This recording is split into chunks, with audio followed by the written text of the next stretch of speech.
തമിഴ്നാട്ടിൽ പ്രചാരണം സജീവമാക്കി മുന്നണികൾ ടി.വി.കെ അധ്യക്ഷൻ വിജയ് തിരുനെൽവേലിയും തൂത്തുക്കുടിയിലും പ്രചാരണം നടത്തി. വിജയ് 12-ന് കന്യാകുമാരിയിൽ പ്രചരണം നടത്തും. സീർകോഴിയിലും വിഴിപ്പുരത്തുമായിരുന്നു മുഖ്യമന്ത്രി എം.കെ. സ്റ്റാലിന്റെ പ്രചാരണം. ചെന്നൈ കേന്ദ്രീകരിച്ചാണ് പ്രതിപക്ഷ നേതാവ് എടപ്പാടി ഇന്ന് പ്രചാരണം നടത്തിയത്. പുതുച്ചേരി നാളെ ബൂത്തിലെത്തും.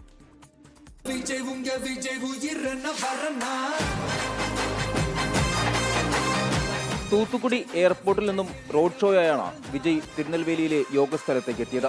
രൂക്ഷമായ വിമർശനമാണ് DMK-ക്കും മുഖ്യമന്ത്രി എം.കെ. സ്റ്റാലിനുമെതിരെ വിജയ് ഉയർത്തിയത്. DMK NDA മുന്നണികൾ പ്രത്യക്ഷത്തിൽ മാത്രമാണ് എതിരാളികൾ. തന്നെ തകർക്കാൻ ഇരു മുന്നണികളും ഒരുമിച്ച് പ്രവർത്തിക്കുന്നുവെന്ന് വിജയ്. திமுக கூட்டணிக்கும் பாஜக கூட்டணியுமே இவங்க ரெண்டு பேருமே வெளியில வேணா தனித்தனியா இருப்பாங்க, ஆனா உள்ளுக்குள்ள இவங்க ரெண்டு பேருமே ஒண்ணுதான். സീർഗാഴി, വിഴിപ്പുരം എന്നിവിടങ്ങളിലായിരുന്നു മുഖ്യമന്ത്രി എം.കെ. സ്റ്റാലിന്റെ പ്രചാരണം. വികസന പ്രവർത്തനങ്ങൾക്കൊപ്പം രാഷ്ട്രീയ ആരോപണങ്ങൾക്ക് കൃത്യമായി മറുപടിയും പറഞ്ഞാണ് സ്റ്റാലിൻ ഓരോ ഇടങ്ങളിലും ജനങ്ങളെ കാണുന്നത്.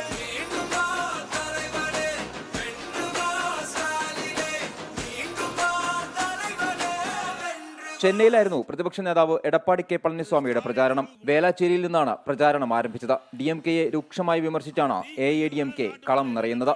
പുതുച്ചേരി നാളെ പോളിംഗ് ബൂത്തിലെത്തും. 294 സ്ഥാനാർത്ഥികളാണ് മത്സരരംഗത്തുള്ളത്. 9.48 ലക്ഷം വോട്ടേഴ്സിനായി 1099 ബൂത്തുകൾ സജ്ജീകരിച്ചിട്ടുണ്ട്. 24 ചെന്നൈ.